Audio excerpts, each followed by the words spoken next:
Thank you, everybody. My name's Peter Ashworth. I'm Chair in Sustainable Energy Futures at the University of Queensland, and it's my very great pleasure to introduce you to Professor Peter Hoy, who will do the welcome. Thank you.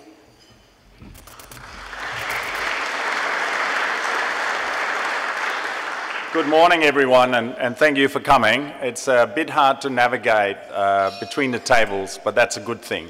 It's because we have so many people very interested in coming today.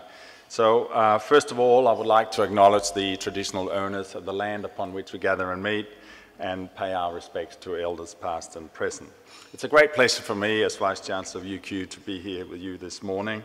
It's particularly a great pleasure for me to welcome Dr. Alan Finkel, AO, Australia's Chief Scientist, the Honourable Dr. Anthony Linham, Minister for Natural Resources, Mines and Energy.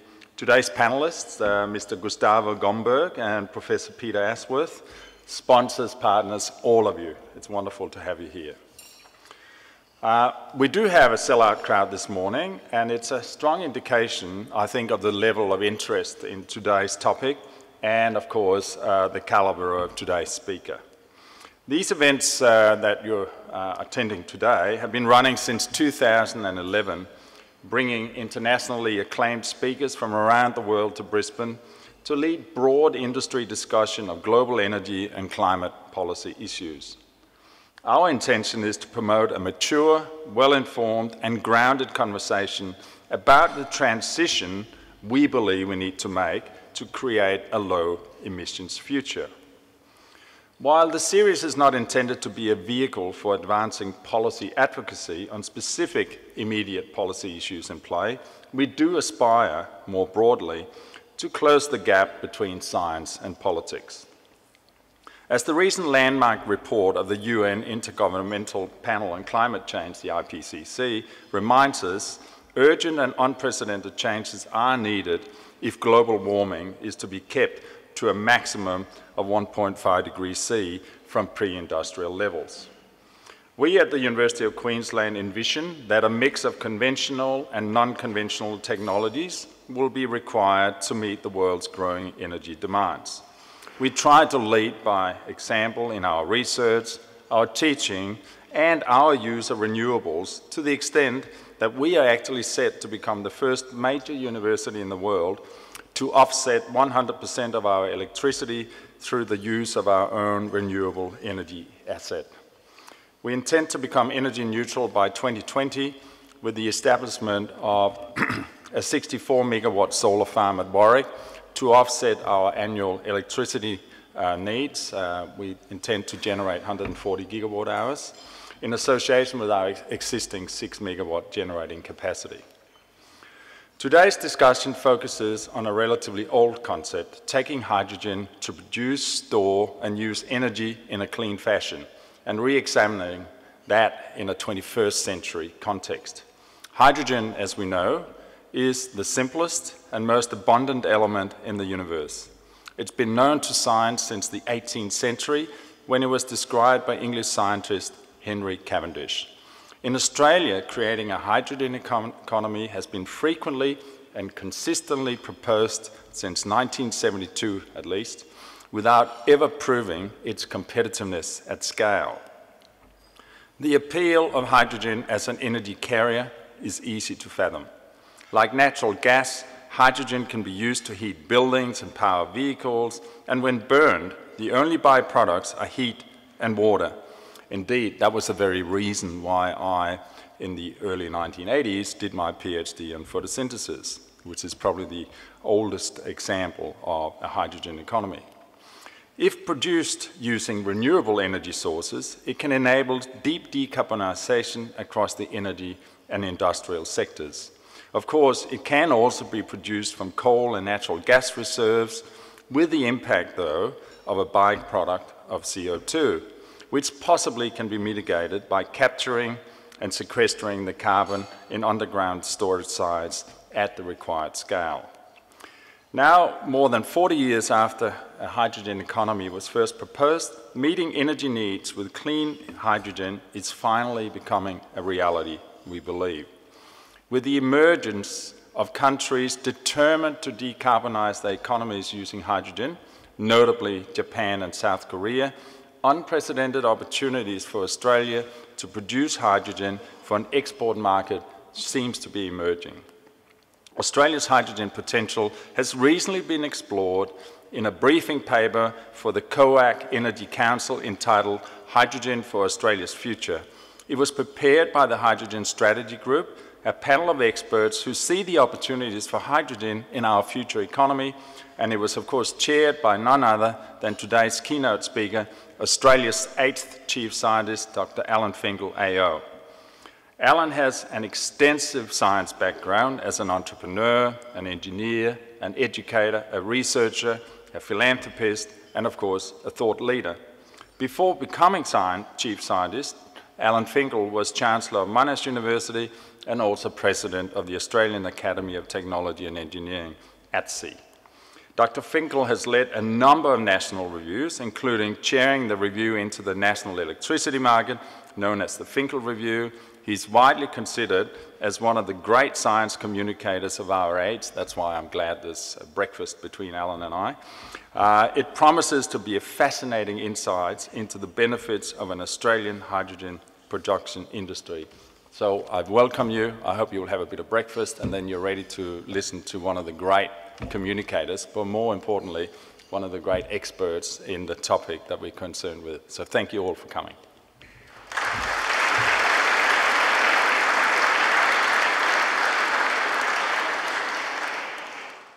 But it's my very great pleasure to introduce our Chief Scientist, Dr. Alan Finkel, to come and share his insights about the way forward for hydrogen. Thank you.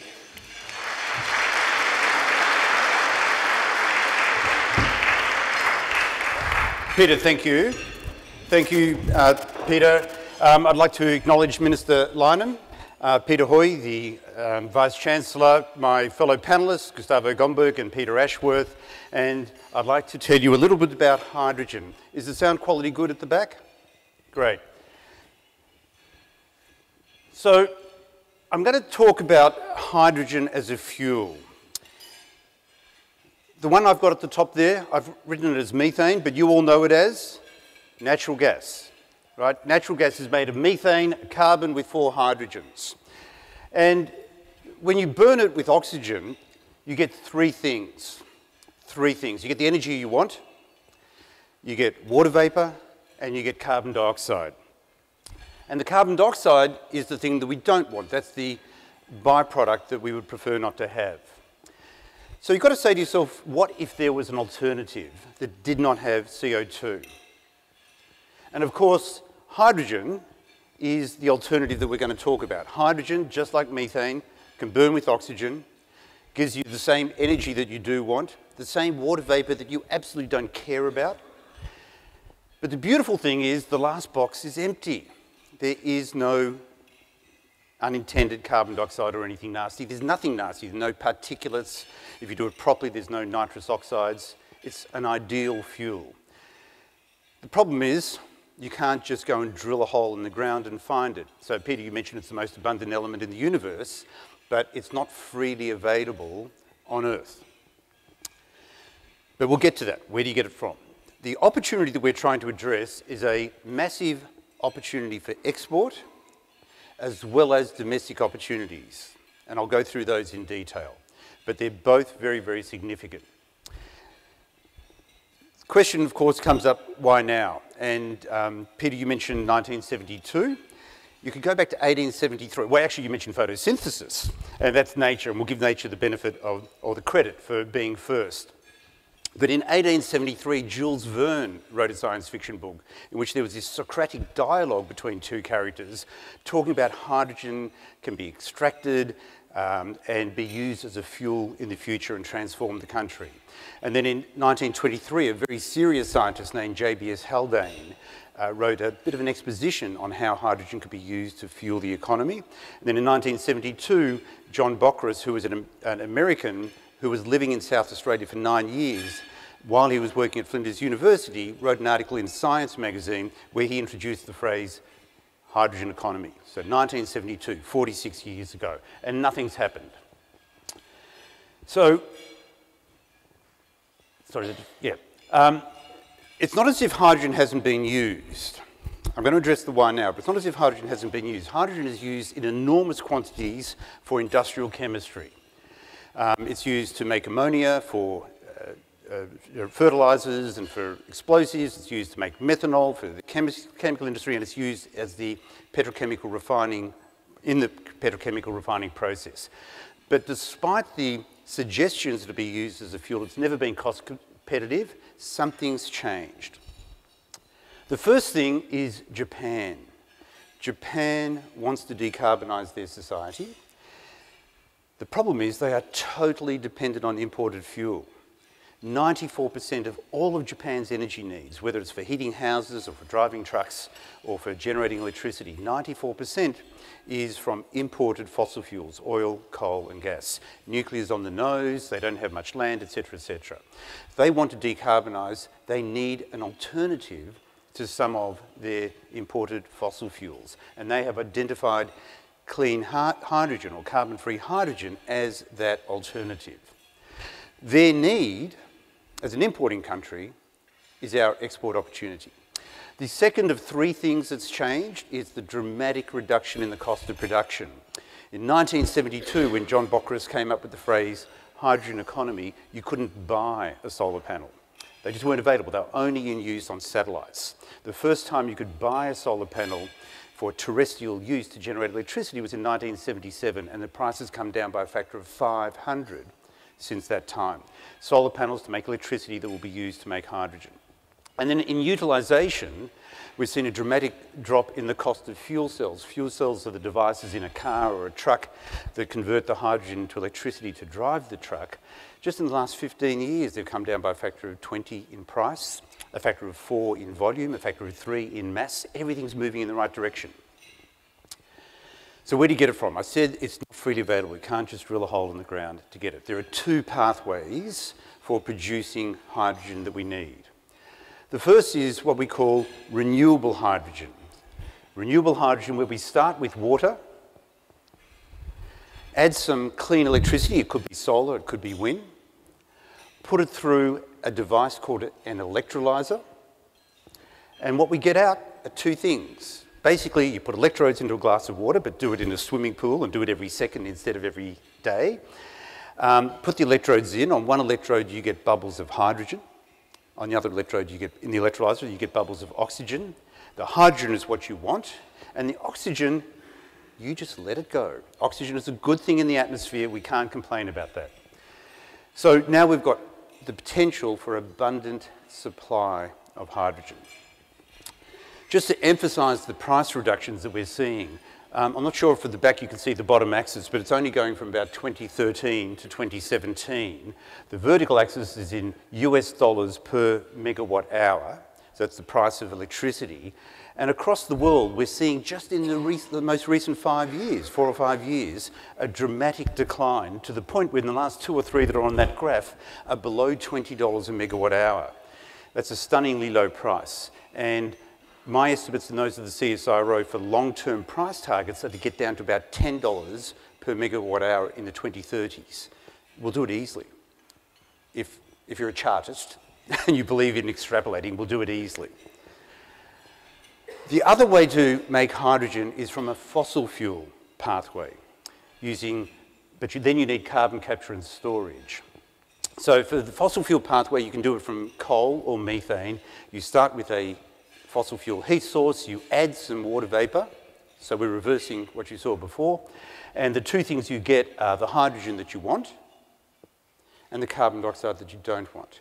Now, Japan won't buy our hydrogen if we just let that carbon dioxide go into the atmosphere. So that carbon dioxide has to be dealt with. We have to capture it and store it for the long term, and I'll come back to that in a minute. It doesn't have to be methane, it could be coal.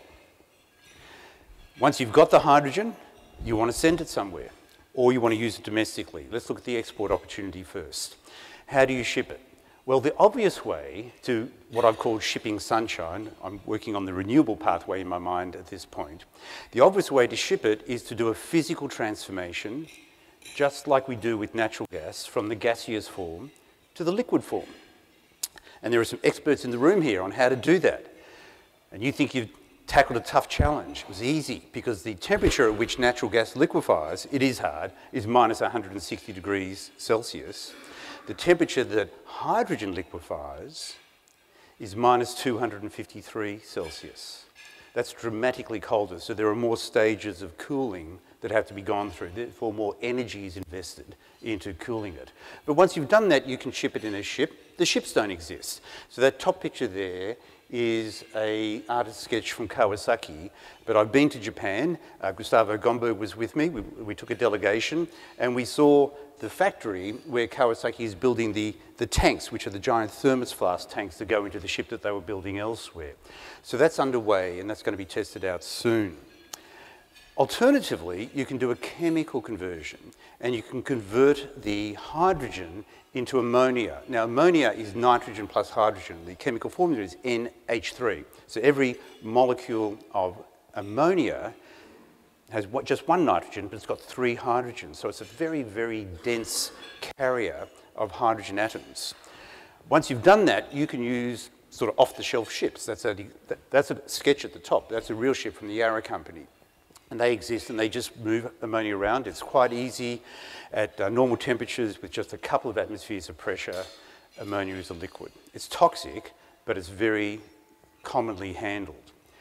The third way is you can do yet another chemical transformation into what's called methyl cyclohexane. You think I wrote that just to show off that I can say methyl cyclohexane, but it is seriously being considered, and there's a project that Japan is running in Brunei that is converting chemically hydrogen to methyl cyclohexane. You start with toluene.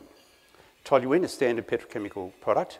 You add, that's C7H8, you add 6 molecules of hydrogen, it becomes methyl cyclohexane, you ship it, you strip off the hydrogen, you're left with the toluene, and you send it back. So the toluene is a carrier that just shuttles back and forth. So it's quite a clever approach to doing it. And no one knows at this stage which of these shipping modalities will be the most cost-effective and efficient going forward at scale. They all work, but they haven't been done at the sort of scale that we're talking about. Why Australia? Why doesn't Japan make its own hydrogen? Well, let's talk about why Australia. We have an abundance. We have a lot of solar energy, wind energy, hydroelectricity. We're not building any more hydro, but of course you could use hydroelectricity to make clean hydrogen. But we certainly have huge capacity for solar and wind. In fact, the World Energy Council identified Australia as the giant when it comes to renewable resources, the giant in the world. Let's look at a map of Australia and its solar capabilities. I'm just looking at solar at the moment, and we'll have a little bit of a think about Japan. Australia, you know us, we're big. The scale from blue to red here is starting at 10 megajoules per square metre, going up to 24. So there's a 2.5-fold increase in sun per annum per square metre in Australia. And anywhere where it's yellow and red is a really good solar resource. Now, if I was to, by magic, take Japan from the north and bring it down to the south, and bring it from as far north of the equator to an appropriate position south of the equator, that's where Japan would sit. It's sort of like New Zealand in a way. So this is to scale. It's, in terms of area, it's the right scale and distance from the equator. They just don't have the solar exposure that we have. Plus, they have a lot of people. So we only have 3 people per square kilometre on our vast continent. They have 336 people per square kilometre. So even if they had the solar radiation, which they don't have the spare land to do it. And if you go to Japan, you see all the land is used for civilization, like roads and houses and bridges, or for rice paddies, or for their national forests. And they're very, very committed to their national forests. So they just don't have the resources that would enable them to make the hydrogen. And then they don't have the fossil fuels. So they can't make the hydrogen from any pathway.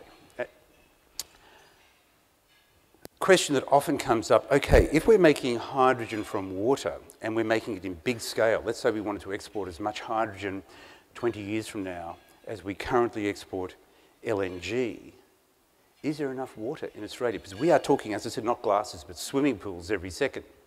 And the answer is yes. So let me just do an example of a small level of export of 2 million tonnes of LH2. sorry, LH2, that's liquid hydrogen. Now, per kilogram or per tonne, it's got about 2.5 times the energy density. So 2 million tonnes of liquefied hydrogen is energy equivalent of 5 million tonnes of LNG. So if you're using it as a fuel to generate electricity in Japan or drive a truck, you get a 2.5 to 1 advantage on a mass basis. So for this example, comparing it to 5 million tonnes, that's about a 10%. That's a tenth of our 2017 exports. Our exports are considerably more than that this year and going forward, but around about a 10% business. Just a modest, a big but modest ambition. That would require 18 gigalitres of water. And people say, well, that sounds like a lot. Giga is a big prefix. It's actually not that great. If you were to get the water by desalination, and you can, just the one desalination plant in Victoria that doesn't get used can produce nearly 10 times the amount of water that we need. So the Victorian desalination plant produces 140 gigalitres per year if we switched it on, which would be more than sufficient for the export requirements for 10% of the LNG industry. Or compare it to the Wivenhoe Dam, which actually holds 796 gigalitres. So it's a lot of water, but it's absolutely within our capacity to deal with. But it has to be managed properly. Now, we've been talking about the renewable pathway. We also have a lot of fossil fuels. We've got an abundance of coal, methane, and we have sites for sequestration. Remember, Japan, Korea, other countries won't buy our hydrogen if they're seeing us release all that carbon dioxide as a byproduct. So we have to do something with the carbon dioxide. In Victoria, there's a project that is currently committed in the Latrobe Valley. It's got $500 million of funding. It's underway. It's partly funded by the Victorian government, the Australian government, the Japanese government and Japanese companies, and Gustavo's been an advisor to that project, where they take brown coal. Now, the beauty of brown coal is that once the last of the brown coal electricity generators close down, and they will, it is a stranded asset. There is no export market for brown coal, and the Japanese recognise that. There's virtually no cost in accessing it. It's alluvial. It sits at the surface. It's got a maximum of 10 metres of topsoil above it. They just take a scoop and go, scoop, conveyor belt, scoop, conveyor belt. So the fuel is virtually free, which is attractive if you're trying to make something, a product at high scale. So they can just scoop it up. Then the question is, what do you do with it? And this is a little bit washed out, but this is, I'll have to point to, this is the coast of Victoria, and this little area here is called the Pelican Field, where a project that's been going for about 10 years called CarbonNet has mapped out the potential to bury carbon dioxide in salt formations under a capping rock offshore. The advantage of offshore is that it's not in anybody's immediate backyard, because even if you can show people that sequestration is absolutely safe, they're going to feel uncomfortable. And so there's an advantage that the Victorians have identified in doing it in this Pelican Field, and then your carbon dioxide can come from the process of manufacturing and be buried in the seabed. So I've been talking about export, but of course there are domestic opportunities here too, which will be driven by how much we desire to decarbonise our system, but also by the ability of hydrogen production and use to contribute to stabilising our electricity system. So I'll talk about that too. If you look at our transition to renewable fuels, the jigsaw that makes it all happen is based on storage that we already anticipate, such as batteries and pumped hydro. Huge amount of scale-up still required.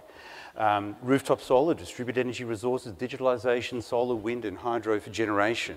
But there are certain things that we can't do easily. First of all, we can't ship electricity, so we don't have the ability to ship sunshine with the existing capabilities. But more importantly, we don't have a solution for heavy transport, such as the trains that go from Adelaide to Darwin. We don't, or trucks, the B-doubles that drive from, say, Melbourne to Brisbane. We don't have a solution for high temperature industrial heating, and we don't have solutions that are adding to the grid resilience. All of these can be addressed by hydrogen. So in a sense, hydrogen is the final piece, the missing piece in the jigsaw puzzle through the transition. So let me just take some examples. I'll look at the major sectors in the Australian energy economy. Electricity, I'm not sure why it's going dull.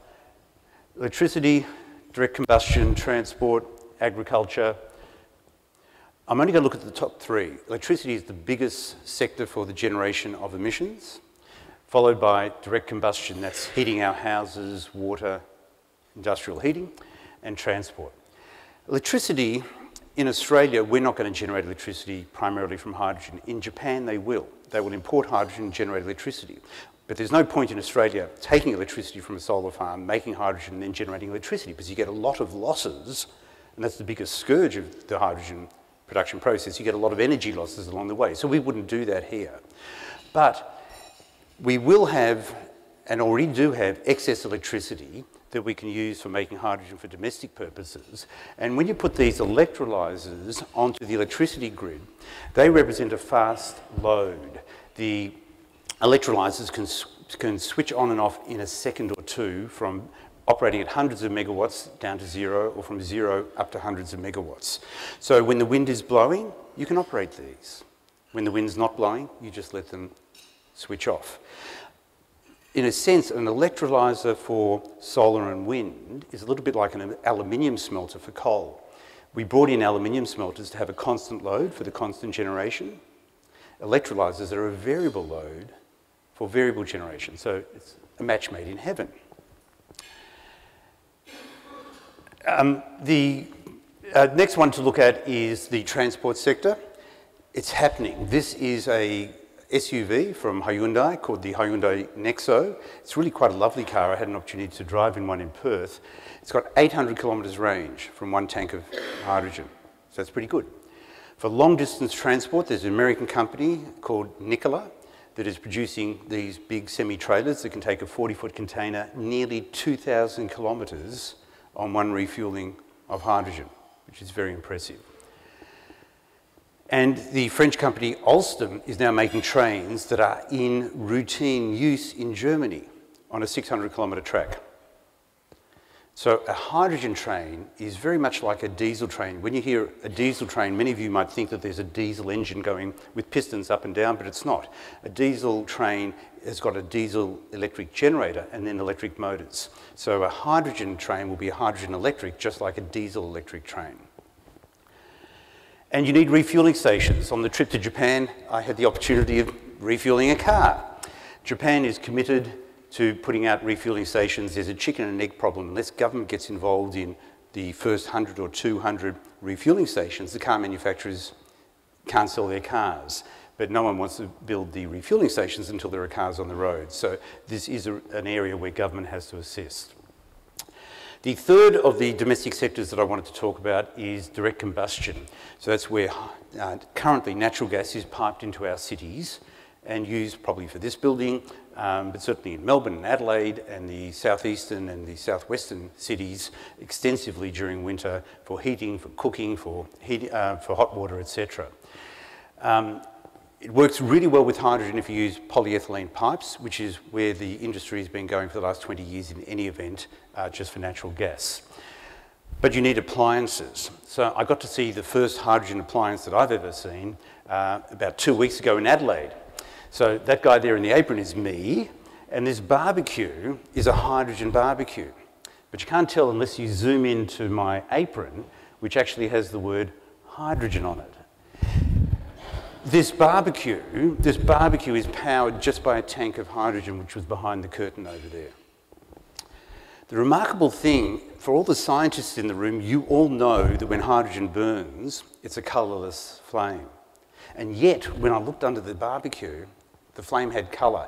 And the manufacturers were there and they can't tell me why. It's something coming out of the pipes, something in the air. It needs to be investigated. But it's a good thing because you prefer to see the flame than not see the flame.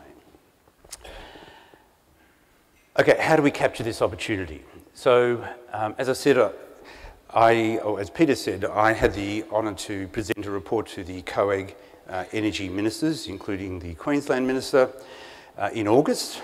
And it was not a report with recommendations, it was just a report that set the scene, explained where the vision is, where the opportunities are. And a key part of that was Japan's interest.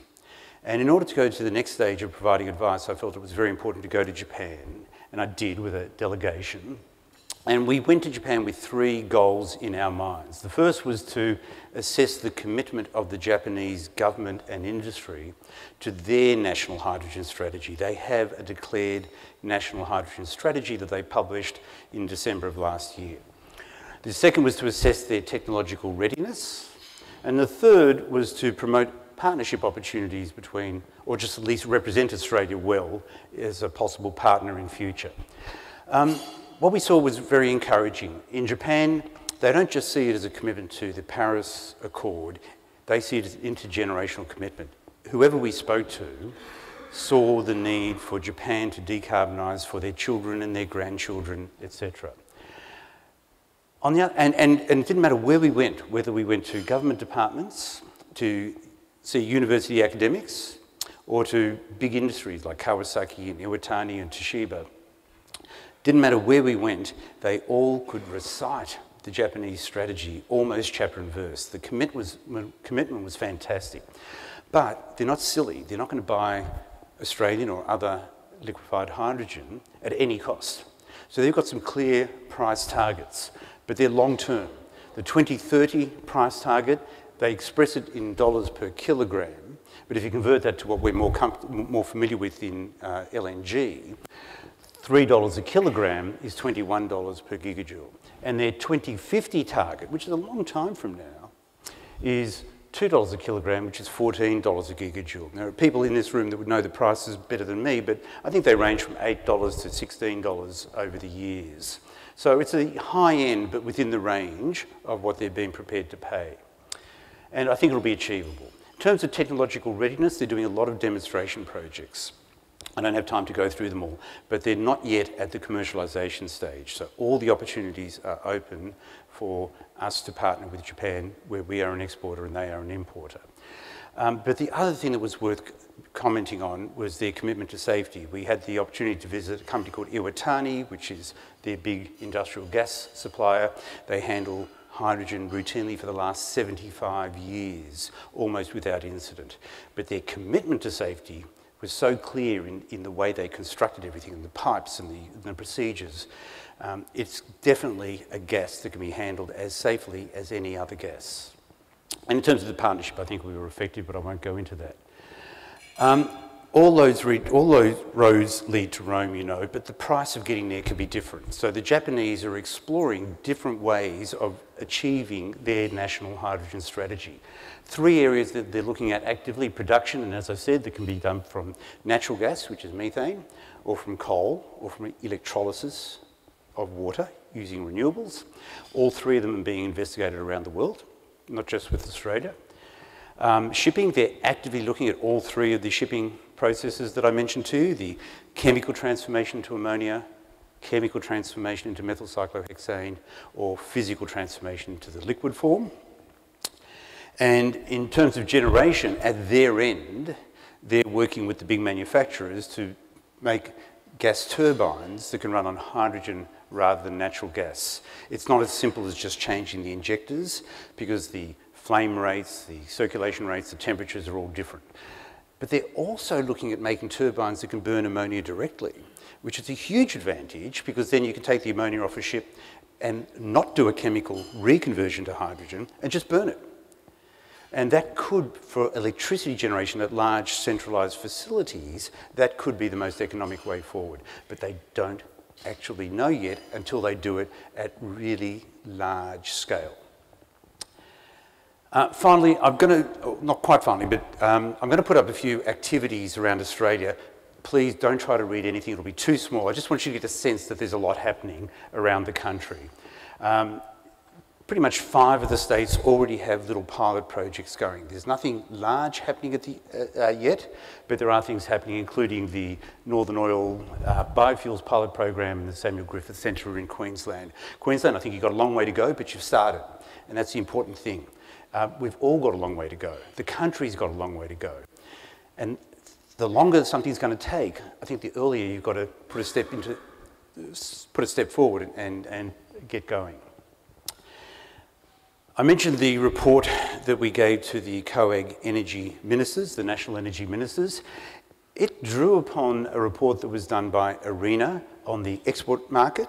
It drew upon a report that was done by the CSIRO on a technology roadmap. Both of those were inputs into the report that I led, and Peter was on the panel, for hydrogen in Australia's future. And that's what went to the ministers. And it went to the ministers on the 10th of August.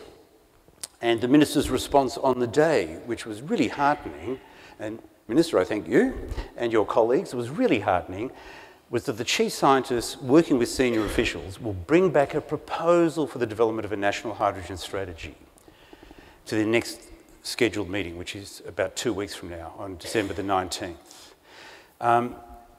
They're not asking for the strategy itself. The strategy is going to take a year to develop. But they're asking for a formal proposal in terms of reference, consultation procedures, who the stakeholders are, and who will do the work. And that will be presented on December the 19th. My wife, Elizabeth Finkel, who's here, hates it when I do this, but I sometimes put aside my chief scientist hat and become a spiritualist. I have to point out the date, 10th of August, which is in numbers written as 1008. Does anybody know the atomic weight of hydrogen? It's 1. The atomic weight of hydrogen to 3 decimal places is 1.008. Look at that. That can't be a coincidence, can it? Okay. So if the ministers accept the proposal on December the 19th, this is the timeline that they will be accepting, that we're putting into the proposal. In January, the COAG task force, that's the working group, will be established and will get running. By April, we'll be out there with an issues paper and focusing on export. By June, we'll have an issues paper and we'll be doing a lot of consultation because we need to speak to virtually everybody in order to get this right. We'll have an issues paper and have done the consultation on domestic policies and measures. By August, we'll present that to the COAG meeting so they can consider the draft proposal. And then with the minister's permission, we'll start another round of public consultation on the full draft strategy. And then hopefully at the December meeting, 12 months later, the ministers will consider the strategy and be in a position to adopt it. The timeline for the strategy, or the time horizon, is primarily the coming decade, but it will clearly have to be thinking about the period out to 2050, if for no other reason than to complement the approach that Japan has done in its import-oriented national hydrogen strategy. Finally, just the comment to share with you that this will not be an overnight sensation. Everything in the energy system takes time. We're not talking about a few years, we're talking about a few decades. Think about the natural gas industry that you're all so familiar with. The first trigger point that I've been able to identify was 1979, when the Western Australian government wrote an offtake agreement with, I think, Chevron and Woodside. But the first drop of liquefied LNG didn't ship till 10 years later in 1989. And now in that 30-year period, we're seeing constant increases in our export capability, and we've got a mega industry. So 40 years from 1979 to where we are now. I think we can do this a little bit faster, but it's not overnight, it's not just a few years, it's decades, as it should be. To do it, we've got to work together. We've got to have a shared vision, and we've got to have domestic partnerships, we've got to have global partnerships, and we can do it in an ad hoc fashion, but I truly believe that if we're strategic about this, we can do it more efficiently and position ourselves as the most capable hydrogen supplier in the world. Thank you.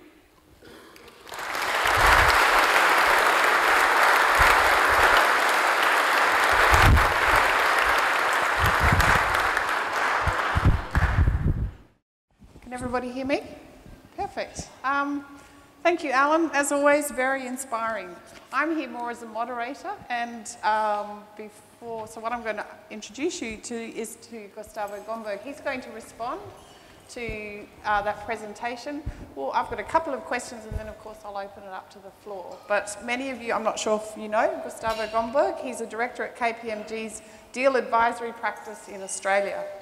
He's a seasoned senior executive and strategist with over 20 years of international experience spanning emerging and developed markets.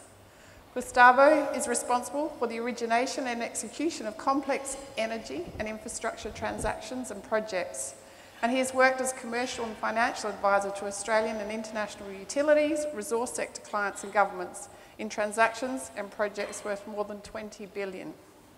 He has been involved in accessing early stage capital for renewable power projects, emerging technologies and electricity industry reform. And Gustavo has been at the forefront of hydrogen development in Australia. When we were talking about the panel, Alan said we definitely have to have Gustavo. He's passionate about hydrogen and often known as Mr. Hydrogen. He's the lead advisor to Kawasaki Heavy Industries in their HYSTRA and HESC project, HESC project, and was on the steering committee of the CSIRO National Hydrogen Roadmap, and is currently advising international and domestic clients on hydrogen strategy. So, Gustavo, welcome, and I'd ask you to respond. Thank you. Thank you. Thanks, Peter. Thanks, Alan, for the opportunity, and thanks to KPMG also for sponsoring this today. It's probably not a great position to be in to talk right after our chief scientist, but I'll do my best here, so bear with me. I thought I would just reflect on the why now, and I was doing an interview yesterday with the University of Melbourne. They're looking into hydrogen as well. And there's probably 5 points that I'd like to make in terms of why now, what's different from last 50 years. The first, as Alan pointed out, is really Japan and South Korea really underwriting the market. Japan, Matti, we caught up with the minister of the ministry that is really responsible for the development of hydrogen strategy in Japan, and Matti is spending $2 billion a year just on hydrogen. At the moment, they don't think this is enough, and they will probably pump it up. But just to give you a sense of the dollars flowing into that, so the markets are not ready for an offtake. No one is ready to sign the dotted line, but the governments are really focusing on the policy, and the money is flowing into that. So there is a sense that the market will be underwritten in some shape or form in the near future.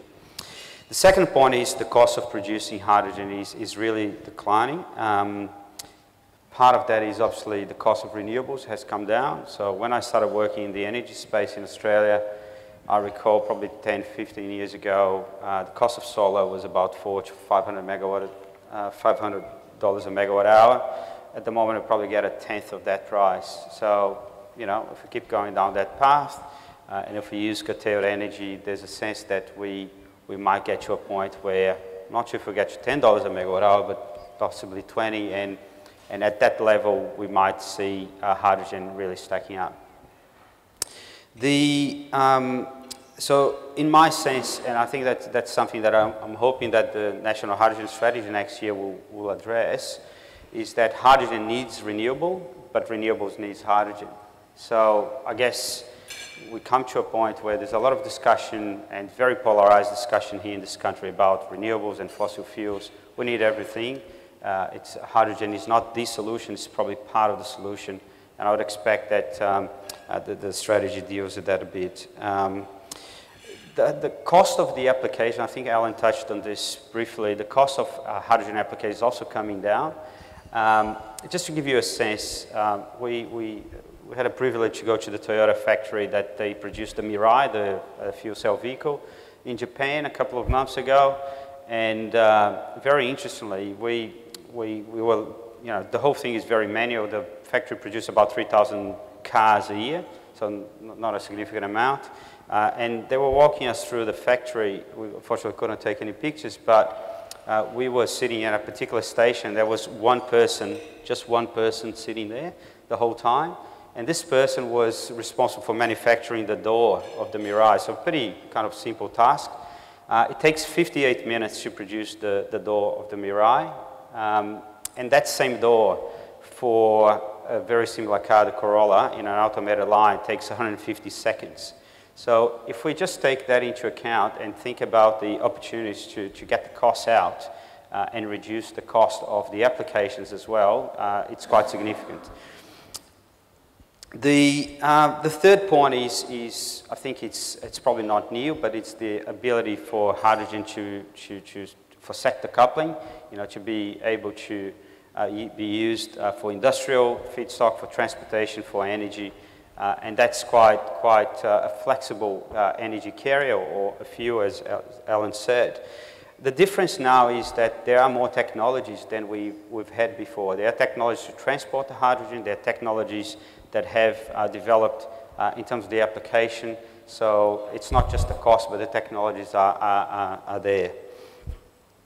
The fourth point I make is, and as a numbers person, the level of investment by the industry. So my sense is industry has started to put the money where their mouth is. A good example is, I think it was last week or the week before, Air Liquide has decided to invest $150 million to deploy hydrogen refueling infrastructure in California. Again, there is some subsidy behind this, but $150 million for an organization like Air Liquide, those things have to go through board. There's a lot of due diligence that is required. So that tells me that it's not just the Hydrogen Council with 53 companies behind it, but it's real money that is starting to flow into this.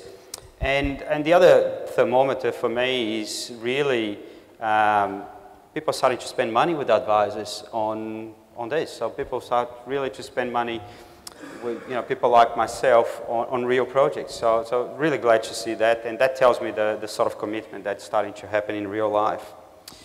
And the last bit for me, why now? I think there's a sense of excitement that we haven't had before. Whether it's governments, and obviously through a lot of projects that we've been dealing with, I've seen a lot of interest from both the federal government and state governments. I would probably say that there is largely bipartisan support for hydrogen initiatives. Obviously, governments are really interested in the economic development, the industry development behind this, the jobs. So I suppose there's excitement, and for me, the delegation to Japan was a one-off, was a significant milestone. Even the fact that we had, 15 people around was just an amazing week. We had a great time together.